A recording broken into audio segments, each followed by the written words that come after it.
Okay, I think I am online now, and hopefully can you hear me and see me. Good Easter to everyone, and God bless you, dear chess friend on Twitch. I'm really happy today because finally I am able to not to do an horror banter blitz show as you are used to, but I want to try and make a theory lesson, and it's going to be a series that will cover an entire opening and try to build a repertoire. And I decided to start with the black pieces against move e4, okay? And against e4, I'm going to recommend the French defense. I really love the French defense because it is quite straightforward.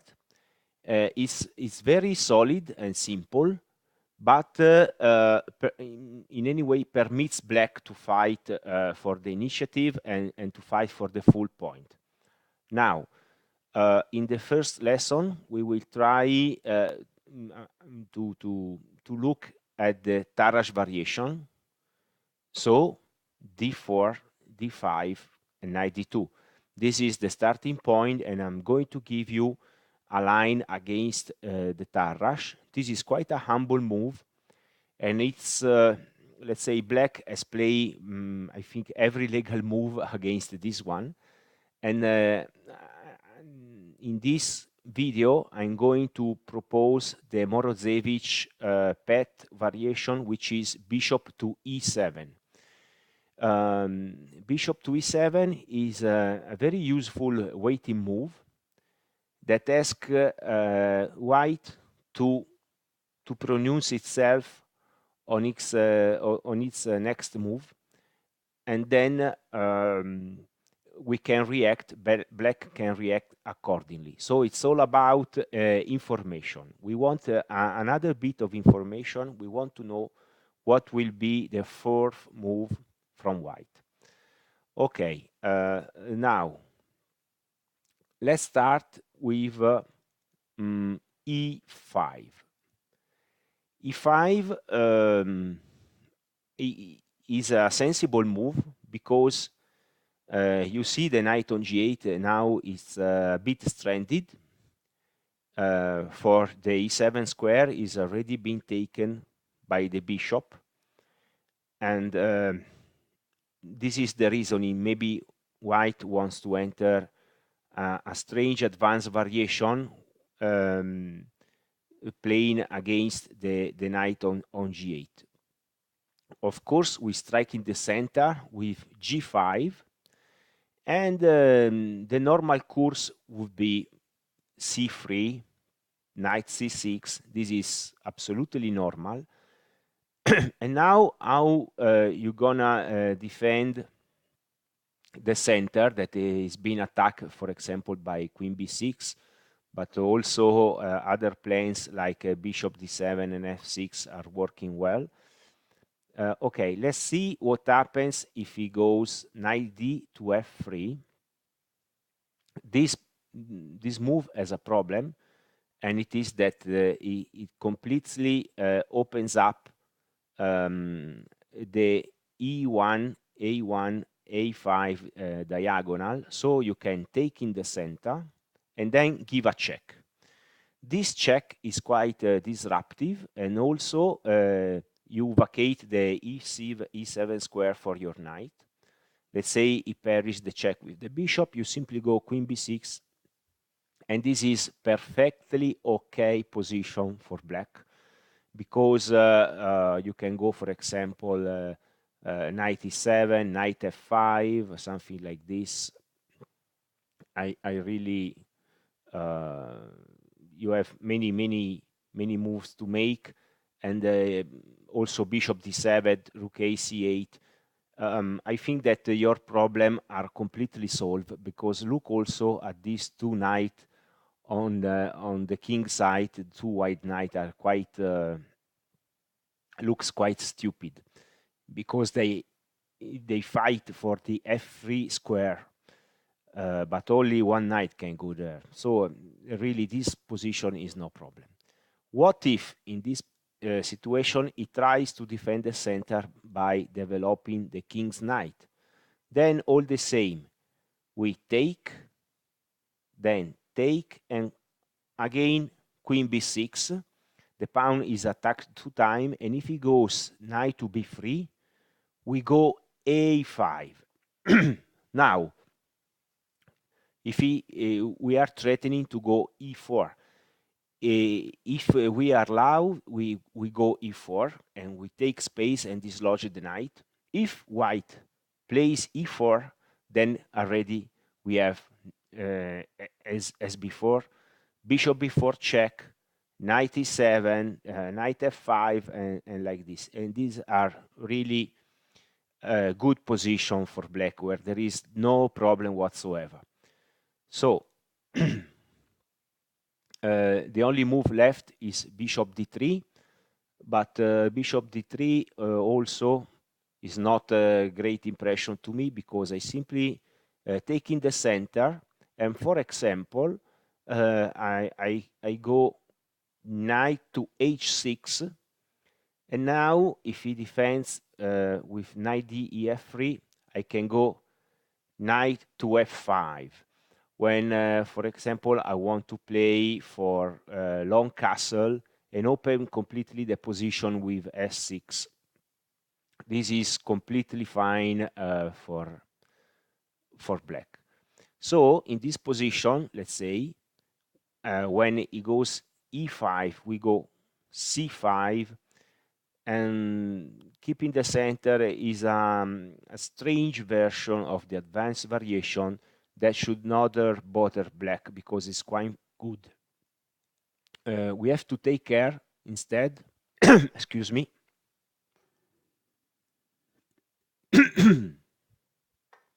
we have to take care instead of this move, queen g4. Queen g4 is a very, very ambitious move, and I really don't like it. I think that it is even worse than going simply g3. Because what do we do now? We simply go rook f8, and now look at this color on the board. I try to explain. Okay, first of all, weak spot in black formation, the queen on g4 can be attacked by the pawn, by the h5 push, or also knight to h6 and then knight to f5 is possible.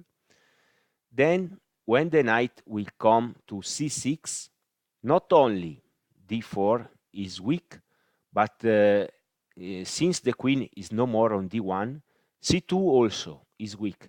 And there are cases when the knight jump to b4 with great effect, maybe forcing the king to move to d1 or something like that.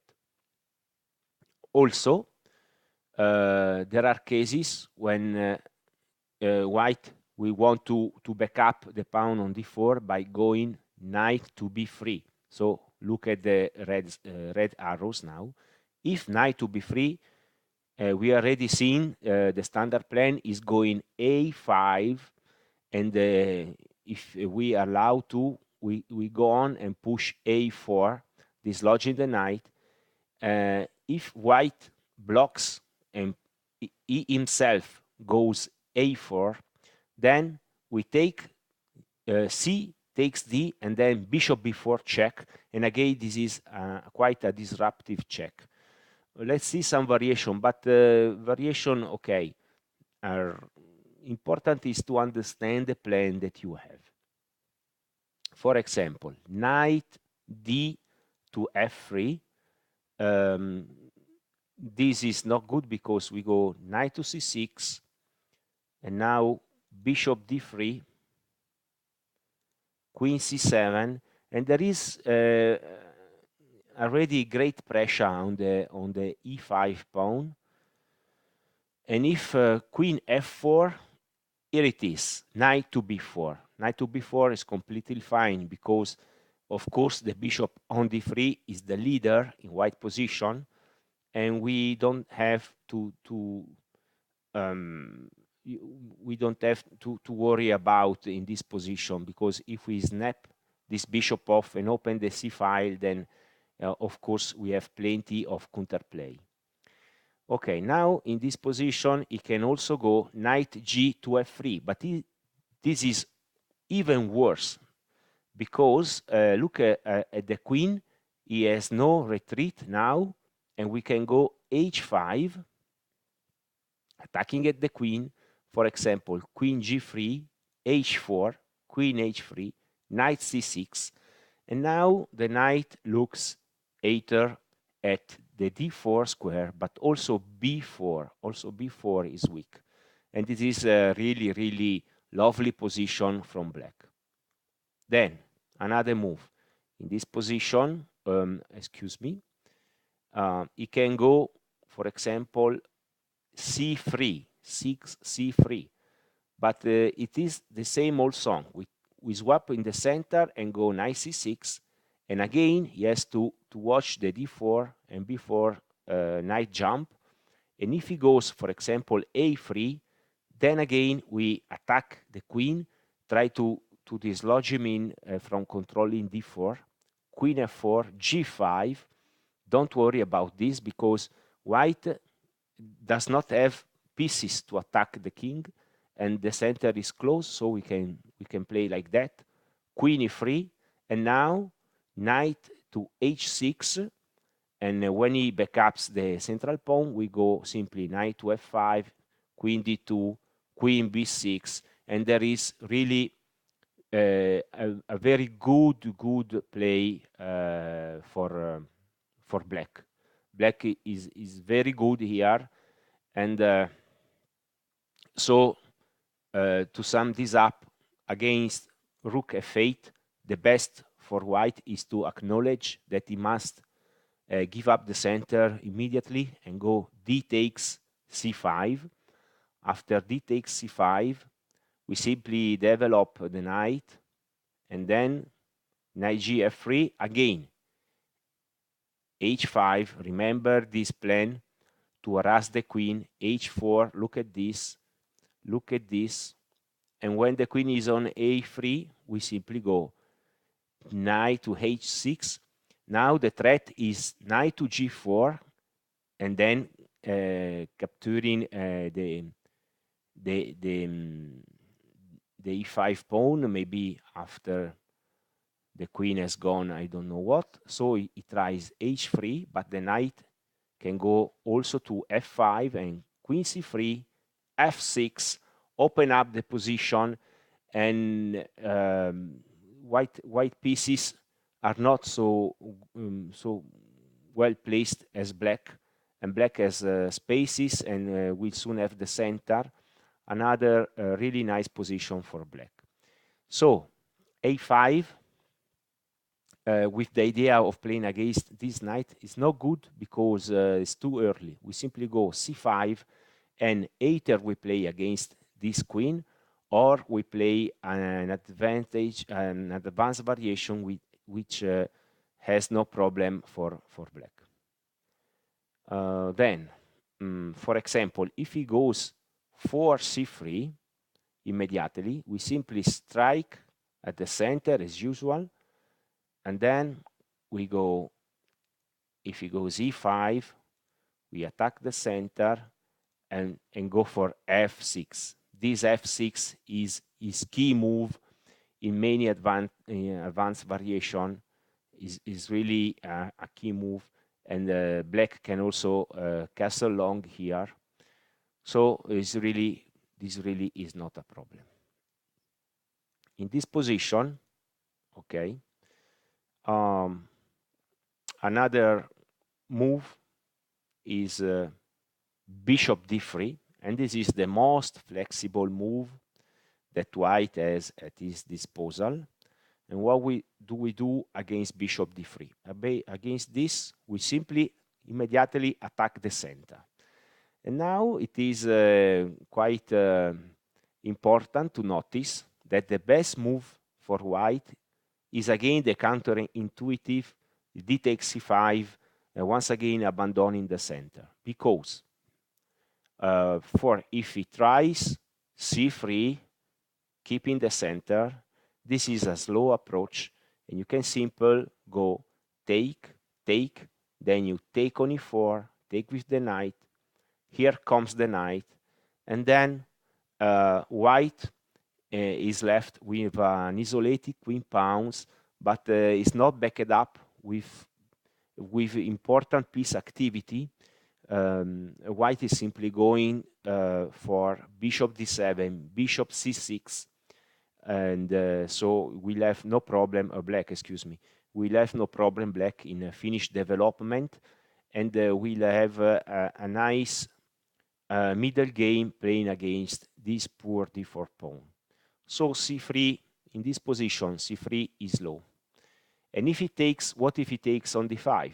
Of course, we take with the queen, and now g2 is en pris, d4 is en pris, and if he covers both, going knight g f3, we simply go knight to f6, and then this is a position from the Tarrasch where usually white plays bishop c4 in one move, attacking the queen when the queen retreats to d6 and so on.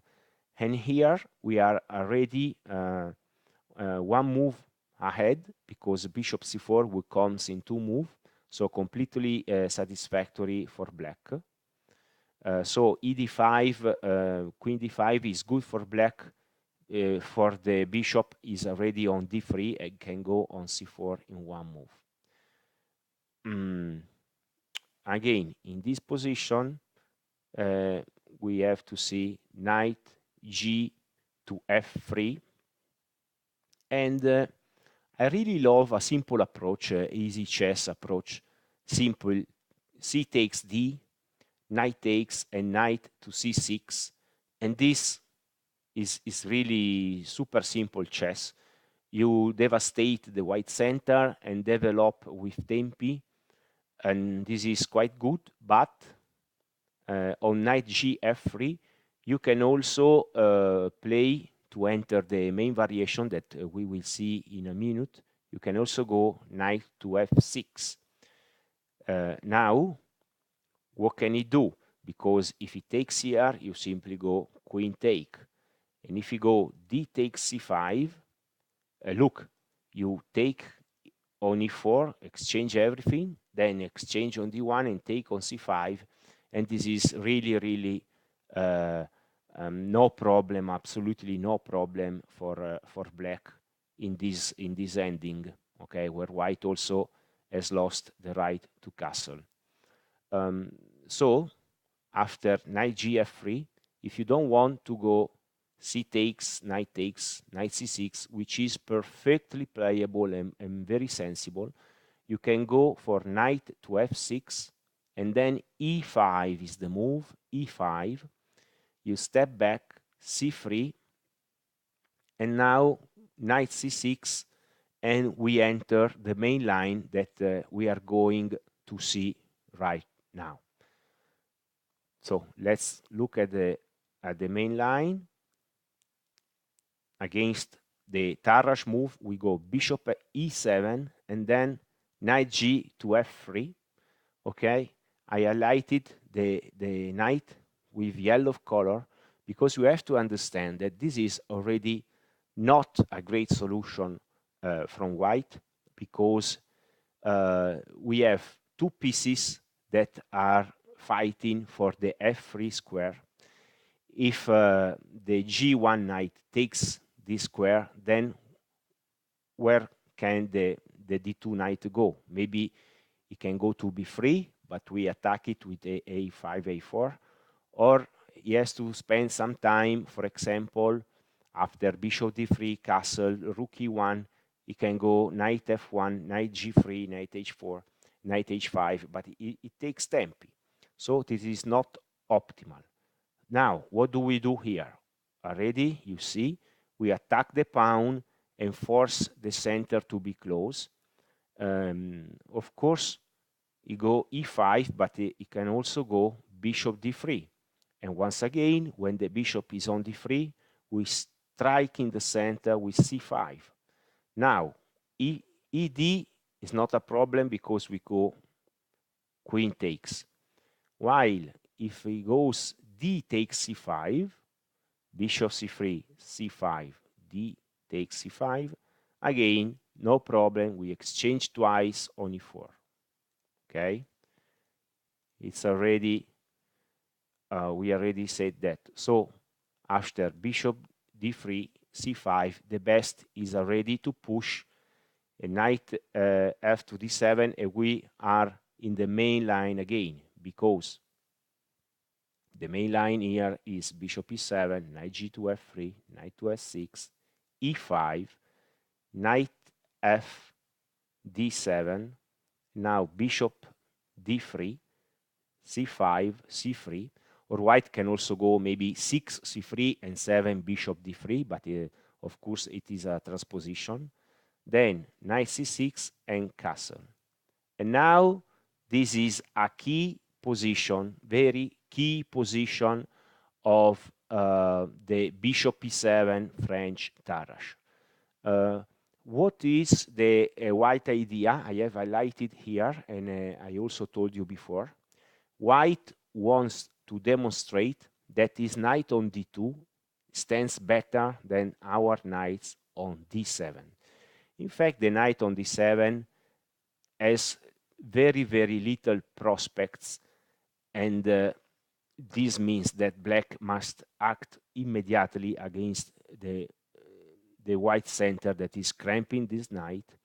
If black does nothing against the center, white will simply go, for example, rook e1, and then will take this knight into play via f1, g3, h4. So we have to strike in the center. And how we do strike? With a move that can be also can come with a shocking value for your opponent, and it's a major move, the completely main line of this Tarrasch bishop e7. We go g5. g5, great move, because what do you want to do? We want to go, if we had two moves in a row, we're going to go g4, dislodge the knight from f3, and then we take on d4 and destroy white center. So this is the idea. Now, look, for example, what if white wants to take the center with rook e1, cement the center? This would be a major blunder, because after g4, the knight is doomed. Okay? You win the piece. So no rook e1. What if it tries, let's say, to go h3, trying to stop in g4? We have none of it. We go h5, and g4 is coming with brutal effect. Brutal. And this is very good already for black. Then a very interesting play. Okay, I also want to see 9a3. Just okay, a3 is kind of a random move. So if he plays a random move, what do? We simply take on d4 and push g4. The only square for the knight is e1, and then queen to b6 with great position. We are dominating the game. A very interesting move after g5, I have to say, very interesting and quite typical of the French advance, is b4. When white is willing to sack a pawn just to keep the center intact. For example, c takes b, but c takes d would be the same. Bishop take, knight take. Now the bishop must retreat. And okay, and now an important move, knight to f8, because since the center, we okay, in a sense, white give up a pawn just to prevent the disruption of the center. Now we want to redeploy the knight via f8, g6, and then sooner or later the knight on b4 will get back to c6, the bishop will go to d7, rook to c8, and it's a game of chess, okay? There is no problem. Every pieces of every black piece will get into play, and we are also a pawn up. So this position is perfectly playable. Now, what is the major move against g5? Once again, major move, and this is a concept that white must know. Here white must know this concept of giving up the center, because the major move is d takes c5. Absolutely counterintuitive and not very typical of the French, I say. Okay, there are position where you can go d takes c5, but maybe not position where is always the strongest move, and this is the case. D takes c. So what do you do? We simply go, look at that, g4. Okay, knight to d4, of course, in the center, and then we use our bad knight to take the e5 pawn. Now, I don't think that white can simply go, for example, knight 2 to b3, because we will be very happy to exchange the white leader, and then look at this, we go e5, come on, e5, and if the knight retreats in e2, this is a dream position for black, because we go bishop e7, and then we follow up with queen to d7, long castle, f5, and we have a pawn storm rolling down the white king. If instead on e5 he exchanges the knight, okay, thank you very much, we have a solid center, no problem whatsoever, and okay, maybe the king can stay in the center and play, I don't know, maybe bishop to f6, king to f8, king g7, rook g8, something like that. You have to arrange your pieces in this way. But the super imponent center that black has grants him, and also the pair of bishop grants him a very strict control of the space. And if you do your tactics well, you will be on top in this game. So in this position, okay, when we go g4, knight d4, knight d5, knight to b3 is not really a move, I would say, and the best move is simply to go bishop b5, attacking the knight and try to get a hold on the center, but simply bishop d7. Now finally the knight enters into play, and we back up the g4 pawn by going h5. Now rook e1, attacking the knight, and no problem, we go very simple chess. My preferred move here is knight to g6, when we have two knights controlling e5, and we are really ready to go e5. For example, if knight takes, we go pawn takes, bishop d3, and now f5, with the idea of going e5. For example, if queen c2 attacking f5 twice, we simply castle, and we are ready to go e5 in this position. And if instead of queen c2 he goes knight to d4, look at this, we go e5. This is a key move, no matter what. It costs a pawn, okay. knight takes, bishop takes, and now e4 is a threat, stranding the knight, leaving the knight with no defense. And this is really a great position for black, very fun, and of course good from any point of view.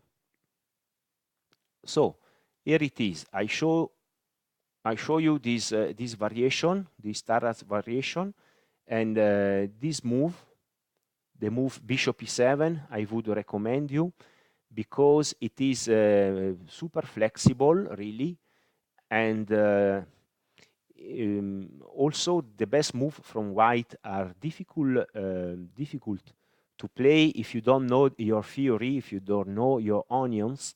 White should be well back up with homeworks because it is quite simple to play a natural move and find in a worse position.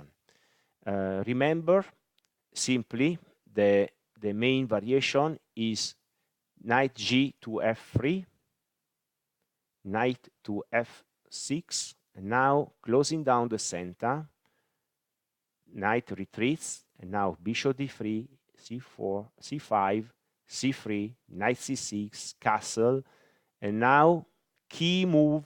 The key move is g5, pawn to g5. This is shocking move and really terrible and potent move. And the best for white is to acknowledge that he must lose the center with d takes, and now also, for example, knight takes could be an option, an interesting option, but I would like most to go g4, knight to d4. Where else do you want to play knight to e1? Okay, and now we take here, great move, really great move, and this white center is completely destroyed. Bishop b5, and now bishop here, the knight enters the game, h5, rook e1 attacking the knight, and knight g6. With the threat of e5, whatever we go e5, we want to go e5, else we can simply go knight takes d4 or knight c e5. We have many moves, and it is up to black and decide if you want to play very complicated game, maybe you want to win at all cost, or you can also try for example to simplify the position with knight takes d4, exchanging some pieces here and there because the knight goes, the bishop goes, and it is really a great option for black. So thank you very much. This is quite I would say a short stream, a short session, but I have shown you plenty of variation, and this variation I play myself on the board, and please check yourself, let me know what do you think about it. I will be back soon, maybe in a week or so, with another lesson, having black, defending black pieces in the marvelous okay, I said marvelous like Moskalenko, in the marvelous French defense. Thank you very much, and again, have a nice Easter, and God bless you all. Bye bye.